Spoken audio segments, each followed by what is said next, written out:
C'est la première pleine lune de 2025 qui nous attend le 13 janvier. C'est donc un début de semaine qui commence sous l'égide d'une lune qui est chez elle, qui est en cancer, et qui va nous apporter une grosse tension émotionnelle. Bonjour, c'est Judith d'Astrologie et compagnie, et nous voici avec cette vidéo pour le podcast Les Murmures du Ciel. Une vidéo qui va vous parler donc de la pleine lune et de ses aspects astrologiques. J'ai créé Astrologie et compagnie dans un but très précis, celui de vous aider, vous inviter à redécouvrir votre pouvoir intérieur grâce à l'astrologie, les énergies subtiles, mais aussi les mondes invisibles.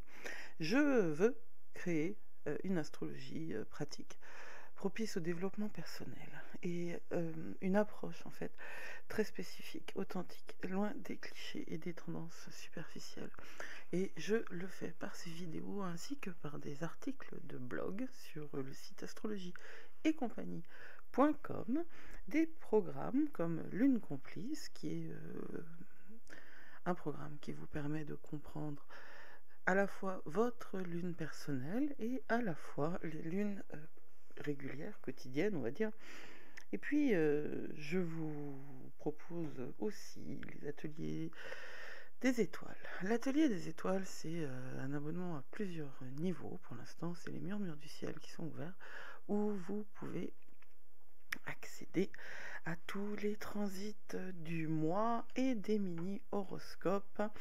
C'est accessible aussi bien à ceux qui débutent en astrologie, parce que il y a des indications simples, qu'à ceux qui sont un petit peu plus avancés et qui peuvent ainsi avoir toutes les informations pour lire leur thème au fil du temps. Alors on va parler de cette pleine lune en Cancer parce que elle nous invite donc à l'introspection et elle va va tourner notre attention vers l'intérieur et nous obliger à créer un espace sûr, un espace safe pour ressentir, un espace où la guérison, la croissance et la transformation peuvent se produire. Non seulement parce que c'est la pleine lune, on va le voir, hein, mais également parce que elle est en Cancer. Et le Cancer, c'est le signe qui est dirigé par la lune. Donc on a une double dose de cette énergie lunaire. Et c'est pour ça que j'en parle en premier lieu. La lune, c'est notre refuge émotionnel, c'est ce qui va définir notre relation aux émotions. C'est également l'espace où les choses sont le moins fixes dans notre thème. Elle symbolise notre maison intérieure, un lieu de sécurité et d'appartenance. Elle nous rappelle aussi la lune que tout est constant, que tout est cycle, justement, que rien n'est constant, si ce n'est l'impermanence, que tout est cycle. Elle va révéler aussi nos schémas de réaction et nos besoins émotionnels inconscients.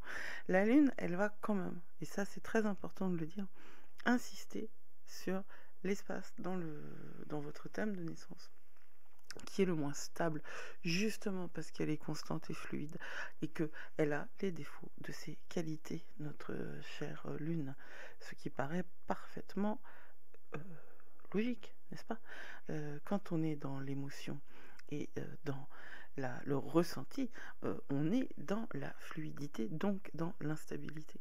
Alors, si vous regardez la maison dans laquelle votre lune est posée, vous verrez que c'est certainement la maison dans laquelle vous avez eu et vous avez et vous aurez toujours le plus de difficultés à être régulier. C'est là que se manifestera le plus un fonctionnement cyclique, même dans une personnalité stable, type A, c'est-à-dire quelqu'un qui est habitué à travailler, à réussir. Cette pleine lune-là, elle est au 23e degré 59 exactement du Cancer. Et donc, elle va toucher en particulier ceux qui sont nés avec des planètes ou des angles dans les derniers degrés des signes cardinaux. Le Bélier, le Cancer, la Balance et le Capricorne. C'est important de comprendre que la Lune est un signe cardinal. C'est le premier signe d'eau du zodiaque. C'est un signe qui a la puissance. J'ai dit quoi? La Lune? Le Cancer est un signe cardinal. C'est un signe qui a la puissance de commencer, d'initier des mouvements. Et il y a un fort dynamisme, bien que le Cancer soit aussi tout à fait associé aux émotions. Les personnalités avec une forte charge en cancer sont des personnalités qui sont très hypersensibles et j'ai moi-même très longtemps interprété cette hypersensibilité-là comme une forme de tendance à l'autocompassion excessive, pour le dire gentiment. Et comme moi, je n'ai pas d'eau dans mon thème, c'est vraiment un élément que je ne possède pas. J'ai donc passé énormément d'années à l'apprendre, d'abord de manière inconsciente, ensuite, c'est-à-dire sans le savoir, je m'en suis pris plein la gueule, quoi, et ensuite de manière consciente, en travaillant beaucoup avec l'eau dans des rituels. Et je comprends maintenant ce qu'est le cancer. Et pour la petite histoire, les jumeaux, mes enfants sont ascendant cancer et mon mari est scorpion. Donc, et je suis mariée avec lui depuis 22 ans. Et and counting, comme disent les Américains, c'est-à-dire que c'est pas visiblement pas près de s'arrêter. Euh, Histoire d'âme sœur, si on peut dire. Donc, cette dimension du cancer extrêmement dynamique, extrêmement entrepreneuriale, extrêmement volontaire, moi je ne la comprenais pas, je ne la voyais pas, parce que je me faisais illusionner, à l'instar de toute notre société, par une représentation de l'énergie hors émotion. Alors que c'était vraiment une erreur, et c'est une erreur ontologique, c'est-à-dire c'est une erreur d'origine, hein, c'est une erreur de base, et je pense que maintenant je fais un mea culpa fondamental. C'est pour ça que j'ai des enfants d'ailleurs qui ont une lune en cancer, justement un ascendant en cancer, mais une lune en bélier, hein, donc euh,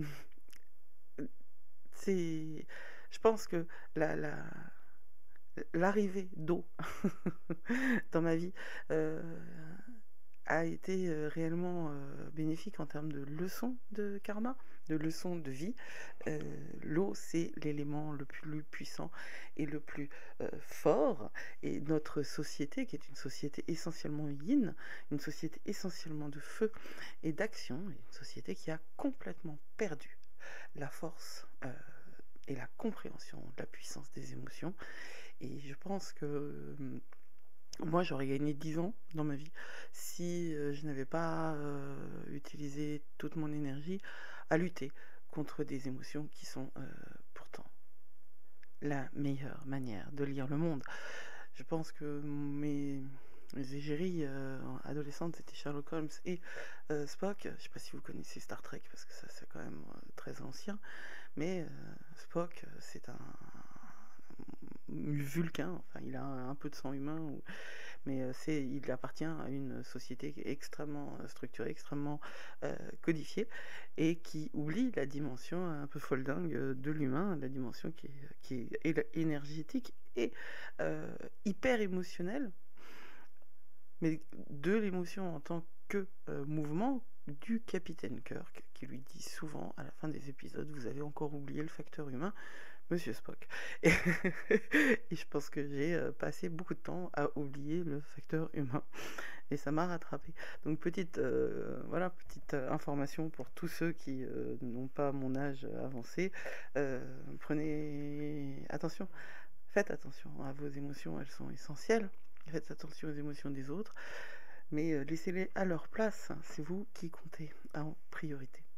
Cette pleine lune, elle va toucher donc ceux qui ont des planètes ou des angles dans les derniers degrés des signes cardinaux, Bélier, Cancer, Balance, Capricorne, et ça va inviter ces natifs-là à transformer leur façon d'appréhender leurs émotions. Ils vont avoir la possibilité de soigner des blessures non cicatrisées de leur passé et de leur enfance, et on va voir que comme Chiron est en jeu, ça va être encore plus réel. Je le dis pour ceux qui ont donc des planètes entre le degré 20, on va dire, et le degré 25 du Bélier, du Cancer, de la Balance ou du Capricorne, mais en vérité ça va toucher tout le monde. Là il y a un focus, un spot sur ces personnes-là, mais tout le monde va être invité à se donner de l'espace et du temps pour ressentir et se rappeler d'accepter la vulnérabilité comme force. Je pense que ça, vraiment, alors Mars en cancer, c'est essentiellement cette leçon-là qu'il nous apporte, mais je pense qu'il est vraiment fondamental d'être dans cette perspective-là cette année. J'ai déjà parlé de la nécessité de guérir la blessure du masculin en nous et dans la société, et c'est justement avec ce genre d'énergie comme celle de la pleine lune qu'on va pouvoir le faire. Cette lune, parce qu'elle est notre refuge, elle est notre foyer, elle est associée donc au cancer qui est la maison 4, qui est associée à la mer. C'est un endroit où nous nous sentons à la fois en sécurité et à notre place, mais pas toujours, c'est aussi un endroit de blessure. Il faut être très clair là-dessus. Le refuge n'est pas un refuge pour tout le monde. C'est un refuge dans le zodiaque, hein, c'est considéré comme un refuge dans le zodiaque, mais les blessures maternelles sont les blessures les plus communément diffuses et les plus difficiles à résoudre. En fait, on ne les résout pas. De la même manière qu'on ne fait pas un deuil, c'est faux, on vit avec les morts. C'est complètement différent. Et on ne résout pas les problèmes qu'on a avec sa mère, on vit à travers ces problèmes-là. On peut les dépasser, on peut les transformer en force, de faire de cette vulnérabilité une force. C'est tout à fait possible. Mais on ne guérit pas de sa mère. La lune, elle est liée à la façon dont nous essayons instinctivement de créer les conditions de sécurité. Et ce que ça signifie pour nous, la sécurité et le foyer, et ce que ça signifie pour nous, ce qui est familier et confortable. Et la semaine prochaine, le mercredi prochain, la vidéo que je vais vous proposer, ces vidéos qui sont un petit peu extracurriculum, qui sont un petit peu en dehors de l'astrologie, c'est justement sur la zone de confort et la nécessité de sortir de la zone de confort. Qu'est-ce que c'est qu'une zone de confort? C'est un espace, on va le voir la semaine prochaine, mais enfin non cette semaine puisque je poste cette vidéo pour la pleine lune. C'est mercredi, donc c'est dans 2 jours que je poste l'autre. Est-ce que la zone de confort est vraiment confortable? Non, elle est familière. En fait, elle est inadaptée, cette expression, mais c'est celle que tout le monde emploie, donc il faut bien l'employer pour se faire comprendre. C'est la zone familière. Et ce qui est familier semble confortable, mais ne l'est pas. Il faut vraiment réfléchir à ça. Ce qui vous est familier, c'est ce que votre inconscient considère comme confortable. Et globalement, pour la plupart de ceux qui n'ont pas encore atteint leurs objectifs, ce qui est familier, c'est l'échec. C'est ainsi qu'on a été programmé, c'est ainsi qu'on a été mis sur le marché de la vie par des parents qui ont, d'une manière ou d'une autre, même s'ils le font avec violence et dans une voie destructive, ont toujours eu à cœur de protéger l'enfant. Soit l'enfant qu'ils ont été, soit l'enfant qu'ils ont en face d'eux. La projection de sa violence sur l'enfant, c'est une forme de protection. C'est inaudible pour ceux qui s'en sont pris plein la tête par des parents violents, mais la notion de protection, elle est inhérente à la notion parentale. Maintenant, il y a aussi chez les parents des gens qui sont hors de ce schéma-là, ça s'appelle des pervers, et ça existe, parce qu'il n'y a pas de test avant la procréation, savoir si vous êtes un pervers ou pas. Alors, des psychopathes, il y en a partout. Je suis en train de dévier là, mais les psychopathes, il y en a partout. Des sociopathes, il y en a partout. Et ils ne sont pas obligatoirement dangereux, ni les psychopathes, ni les sociopathes. Des pervers, il y en a partout aussi. Alors, par contre, ceux-là, ils le sont un peu plus dangereux. C'est le moins qu'on puisse dire. Un pervers, c'est quelqu'un qui ne voit en l'autre qu'un objet et non un sujet. Et il y en a vraiment beaucoup. Vraiment.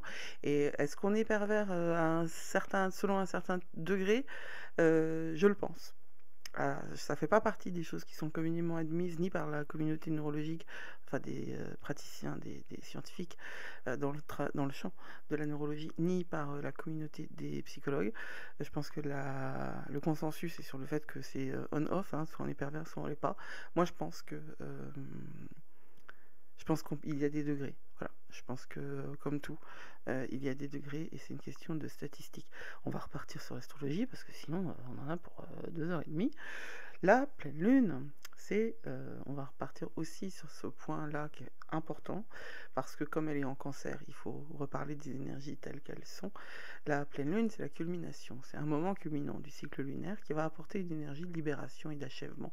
C'est très important de comprendre ça, de comprendre comment elle se structure, cette énergie, comment elle monte en puissance, exactement comme une pâte à pain lève. Ouais, je fais du pain. Alors si vous êtes abonné à ma newsletter, vous avez reçu une newsletter un petit peu plus personnelle où je vous parle de ma vie, comme quoi j'apprends le japonais, je lis des conneries et je fais du pain. Pour aucune autre raison que celle que j'en ai envie. La, la culmination, c'est le moment où la pâte a levé. Et la pleine lune, c'est à l'intérieur d'un cycle, le moment où justement la pâte a levé et où on va pouvoir faire quelque chose avec cette boule-là. En énergie astrologique, c'est un moment de libération, d'achèvement et de gratitude, donc de célébration. Et nous sommes invités à célébrer nos progrès et à récolter les fruits de notre travail. Et nous sommes invités réellement à voir ce que nous avons fait, à comprendre qu'il y a eu des fruits de notre travail, que nous les accueillons ou pas. Il y a ce que l'on fait, il y a la réalité, et il y a ce que l'on perçoit. Et ce que l'on perçoit n'est pas factuel. Ce que l'on perçoit est symbolique, émotionnel. C'est quoi le contraire de relatif, impartial, partial, justement, pas impartial. Enfin voilà. Donc, c'est un moment à la pleine lune où, quand il ouvrira le 29 mars, l'atelier des murmures du ciel, on sera invité réellement à faire des cérémonies de libération et de gratitude. Parce que ça facilite en fait là le mouvement qui suit. Il faut profiter du moment où on est tout en haut pour pouvoir redescendre après en tranquillité. Ça nous offre aussi, quand le soleil illumine pleinement la lune, ça nous offre aussi de nouvelles perspectives sur notre monde émotionnel, nos besoins les plus profonds et tous les schémas qui nous animent. Nous sommes agis. Nous sommes agis par un inconscient et nous sommes agis aussi par des programmations. La lune, c'est pas tant l'inconscient qu'elle va gérer que le corps.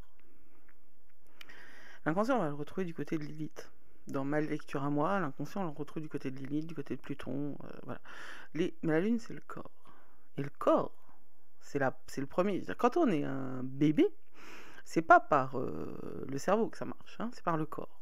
Et le corps n'oublie rien. Et le corps ne ment jamais. Alors, le corps n'oublie rien, c'est un livre de... je ne sais pas prononcer son nom. Van der Koop, un truc comme ça. C'est un livre extraordinaire et le corps n'oublie rien. Non, le corps ne ment jamais, c'est Alice Miller. Alors Alice Miller, c'est une des rares psychanalystes que j'ai gardée dans mes références parce que je la trouve assez extraordinaire, assez pertinente, c'est le moins qu'on puisse dire.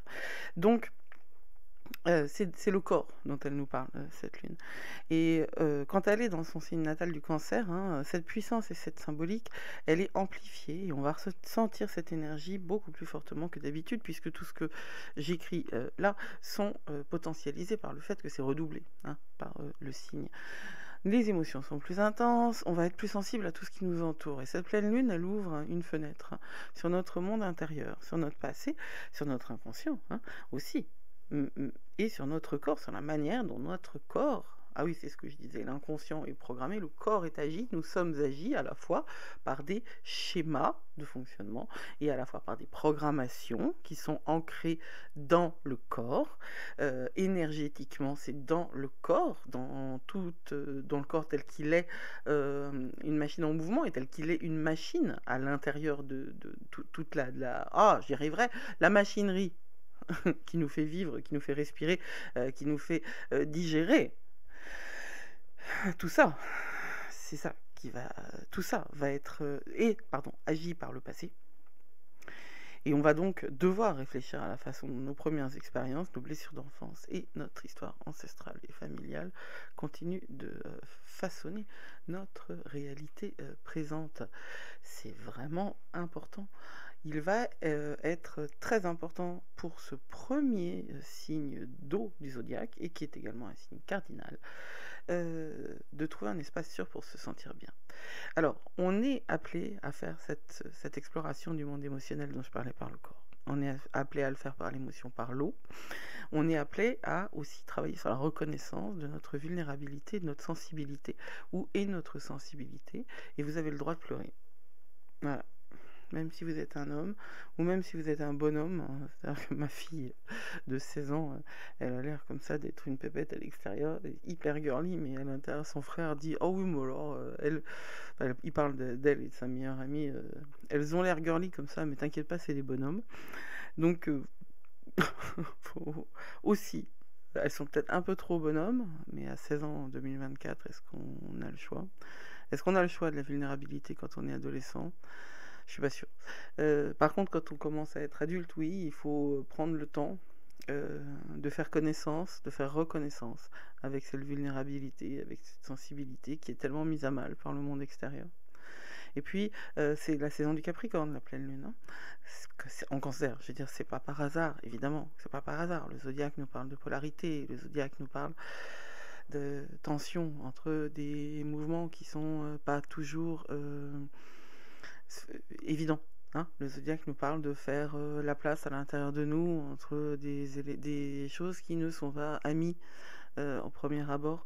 On va, de toute façon, c'est une période qui est extrêmement yang, comme toutes les périodes d'hiver.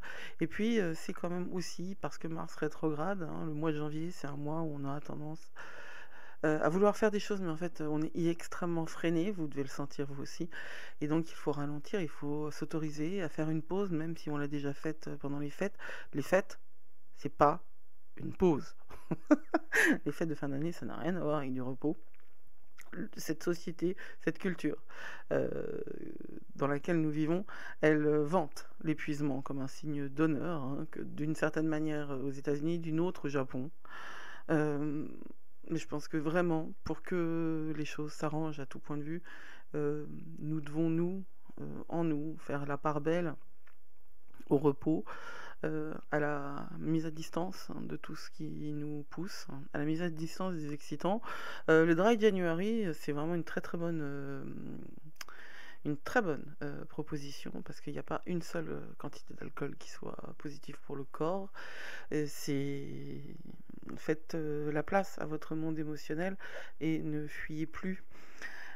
Votre monde émotionnel est exigeant en ce moment, il attire votre attention, et cette pleine lune, elle va vous demander d'être en contact et d'initier un processus évolutif que vous ne savez pas, que vous ne connaissez pas. C'est en cela que le Cancer est un signe qui débute, un signe initiatique. Un signe, c'est aussi le signe de la mère primordiale, mais c'est aussi le signe de l'entrepreneur. Qu'est-ce qui se passe dans le ciel autour? Alors, cette pleine lune, elle est conjointe à Mars rétrograde. Elle est opposée à Pluton, parce que Mars est toujours opposé à Pluton, et elle est en carré à Chiron. Donc vous voyez bien là que si vous connaissez un petit peu l'astrologie, on voit là des aspects qui sont dits difficiles. La conjonction, c'est l'amplification. L'opposition, c'est le tiraillement. Et le carré, c'est la friction. Hein. C'est l'engueulade, on va dire. Alors, cette conjonction avec Mars rétrograde peut suggérer un degré élevé de défense. Hein, d'être sur la défensive, de réactivité, d'impulsivité. Il faut faire attention à ne pas prendre les choses personnellement. Il est vachement facile en ce moment de tout prendre personnellement, et il faut faire un effort pour être conscient de la différence entre ce qui se passe et ce que nous ressentons. J'insiste, il faut faire un effort pour faire la différence entre ce qui se passe et ce que nous ressentons. J'en ai déjà parlé, j'en parle souvent, hein, et j'en ai déjà parlé aujourd'hui. Là, j'insiste là-dessus, puisque Mars est rétrograde, on travaille déjà à développer une conscience émotionnelle et à agir intentionnellement plutôt qu'impulsivement, puisque comme Mars rétrograde, on n'est pas dans l'impulsion lorsque les émotions sont fortes en présence. Mais là maintenant, à l'époque de la pleine lune en Cancer, c'est encore plus valorisé. Et puis, il y a cette opposition à Pluton quand même, hein, qui est lui dans les premiers degrés du Verseau, ça active Pluton. Il faut voir ces aspects-là comme des mises en valeur de l'un et de l'autre, hein. Pluton, il y a une couche d'intensité qui est ainsi rajoutée à nos expériences. Et ça va nous offrir l'occasion d'acquérir une compréhension encore plus profonde de ce qui se passe de ce qui se passe en fait en nous. Et on ne guérira jamais, on ne changera jamais de schéma si on ne comprend pas ce qui se passe sous la surface, quand on se sent déclenché, quand on se sent en colère ou quand on vit une frustration intense. Cette opposition entre la pleine lune, Mars et Pluton est une réelle invitation à transformer les schémas émotionnels obsolètes, à affronter quelque chose que nous avons évité et à libérer ce qui ne sert plus notre croissance. C'est très clair ça dans les mini-horoscopes. Il y a des signes qui sont plus touchés que d'autres. Les mini-horoscopes qui sont accessibles dans l'atelier des murmures du ciel. Je vous rappelle que il est encore à 5 € au moment où vous entendez ça, mais ça s'arrête à la fin de la journée, hein. C'est à la fin du 13 janvier, minuit, que ça passe à 9 € parce que le contenu, et encore 9 € c'est donné, le contenu est très riche. Il y a de quoi faire et il y a énormément de travail de ma part et tout travail mérite salaire. Le carré entre le soleil, la pleine lune et Chiron en bélier attire notre attention sur l'impact actuel des blessures non cicatrisées. Et pour travailler justement cette opposition à Pluton et le carré à Chiron, la meilleure des méthodes, c'est de travailler par la réflexion, par le journaling, par les questions qu'on se pose autour de ce qui nous arrive. Les blessures non cicatrisées et les besoins non satisfaits de notre passé et de notre enfance reviennent à notre mémoire, à notre conscience. Et on est encouragé à prendre la responsabilité de nous nourrir et de prendre soin de notre enfant intérieur. Si vous êtes inscrit à la newsletter, il y a une proposition de suivi pour guérir l'enfant intérieur avec moi. L'activation de Chiron va nous inviter à cultiver l'autocompassion pendant que nous traversons des douleurs. Et il y en a plein en ce moment. Vous allez encore souffrir, mais c'est pas souffrir pour souffrir, hein. Faut vraiment comprendre ça, hein. C'est pas souffrir souffrir comme quand on a une carie, c'est souffrir comme quand on va chez le dentiste. Je veux dire, qu'est-ce que c'est désagréable d'aller. Moi, je suis dentistophobe. Il y a un mot pour ça, je suis sûre. Je suis dentistophobe. Mais en vrai, on a beaucoup plus mal à rester chez soi et à se culpabiliser en plus de pas faire ce qu'il faut que d'aller voir cette abominable sadique en blouse blanche. Oui, parce que ouais, j'ai une théorie sur les dentistes, les ophtalmos et les proctologues et les gynécos. Faut être bizarre. Je trouve que c'est plus logique. Enfin, je trouve moins bizarre d'être médecin légiste que gynéco. Mais bon, ça c'est vraiment. Je parlais d'authenticité. Bah voilà. Un gros coup de flash sur les délires de Judith. Sinon, il y a des trucs positifs quand même, hein. Il y a toujours des trucs positifs. Elle est sextile avec Uranus, cette pleine lune. Donc, on va avoir toute la possibilité de s'ouvrir au changement. On va pouvoir se motiver pour se libérer des anciens schémas. C'est ça qui est important, c'est qu'ils sont présentés. C'est pour ça que je parlais de dentiste, on va pouvoir y aller chez le dentiste de l'âme, hein, mais on va pouvoir y aller chez le dentiste. Et c'est trigone avec Neptune et le nœud nord, et ça c'est extraordinaire. Alors en effet, ça augmente encore la sensibilité, mais d'une manière qui n'est pas là, qui va pas nous pousser à nous jeter dans le lagan, mais qui va au contraire nous donner des perspectives différentes pour se soigner, des perspectives qui sont plus spirituelles, des perspectives qui sont autres que celles que la société nous propose en dénigrant le développement personnel. Il faut remettre le développement personnel à sa place. Et elle est importante. Surtout si on le fait d'une manière intelligente et non pas en suivant des préceptes répétés à l'envi par des gens qui n'ont rien compris et surtout qui n'ont pas fait le job.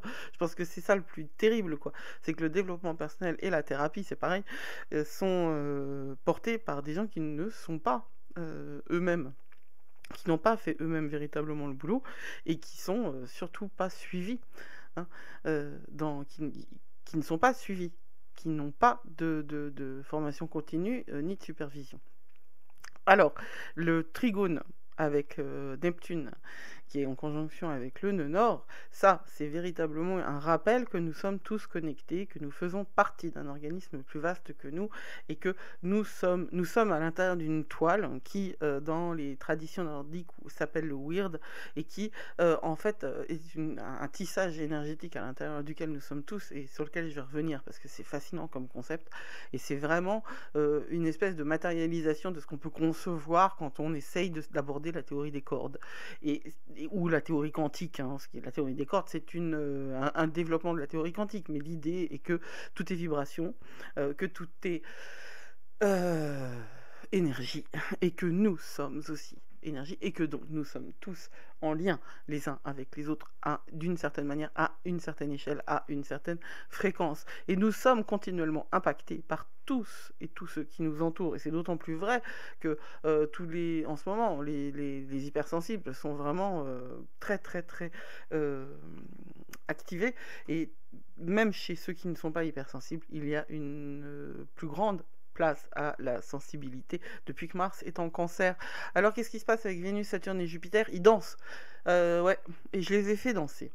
Je les ai fait danser parce que c'est pas vraiment des aspects hyper faciles, mais je trouve que la conjonction de Vénus qui est en Poisson avec Saturne nous donne la possibilité de nous engager envers nos valeurs et consolider des relations importantes. Et c'est super. Vraiment, vraiment, c'est ce qu'il faut. La conjonction de Saturne en Poisson, et tous les deux sont en carré avec Jupiter en Gémeaux. On va être incité à nous engager envers ce qui compte pour nous, envers ce que nous valorisons, envers ce que nous croyons. Si vous n'avez pas encore fait votre bilan 2024, c'est pas grave. Alors là, vraiment, le mois de janvier, hein, il est tranquille pépère, puisque Mars arrête de rétrograder tout à la fin du mois. Donc vous êtes encore dans une phase. C'est normal que vous n'ayez pas complètement fait le bilan. C'est normal que vous n'ayez pas complètement projeté 2025. Moi, je vous offre un bilan pour faire non, je vous offre un document pour faire le bilan de 2024, et je vous offre, enfin je vous partage des documents pour projeter 2025. Il est temps, et de toute façon ces trucs-là, ils seront valables pendant toute l'année, puisque les profections enfin voilà, ils seront valables toute l'année. J'en parlerai à un autre moment. C'est très important de savoir où vous voulez aller. Prenez le temps. C'est pas important de le savoir maintenant, mais c'est très important de le savoir. Même si vous ressentez très fortement en ce moment le poids des insécurités et des responsabilités, cet aspect-là va vous encourager à consolider les relations, les partenariats et les engagements qui en valent la peine. Alors, soyez alerte, soyez présent à ce qui se passe entre vous. Notez vos pensées dans le journal des murmures, ça aussi c'est cadeau, et prenez le temps de vous projeter sur le long terme, d'investir sur vous-même et sur votre avenir. J'ai quelques places de coaching si vous voulez projeter, enfin il y a un truc spécial 2025 si vous voulez. J'en prends pas beaucoup, donc voilà. Vous êtes prévenus. Le carré entre Saturne, Vénus et Jupiter, lui, il met l'accent sur le conflit entre votre envie de vous épanouir, d'être spontané, d'explorer la vie, de danser comme ça, là, sur le dance floor, et de sortir de votre zone de confort, bien sûr. Mais à côté de ça, il y a aussi la volonté de construire des fondations, de créer plus de stabilité et de prendre en charge vos responsabilités. Alors, Saturne et Jupiter ont été en carré de quasiment tout 2024, et ils vont continuer à être en carré. Et là, comme Vénus entre en jeu, on va être... ça va toucher nos relations, et ça va toucher notre vie financière, et ça va toucher tout ce qui relève de nos pratiques artistiques. C'est vraiment le moment de clarifier vos valeurs et d'agir en conséquence. Clarifiez vos valeurs, prenez le temps de faire le point, soit tout seul, soit avec quelqu'un. Comme je le disais, j'ai quelques places d'ouvertes. Si vous voulez travailler avec moi, c'est maintenant que vous pouvez le faire. Alors, cette pleine lune en Cancer, elle a un message pour vous, et ce message, c'est celui d'honorer les cycles, reconnaître les hauts et les bas, les flux et les reflux de vos émotions. C'est un événement qui va vous encourager à reconnaître vos véritables besoins et apprendre à être un espace sûr pour vous-même.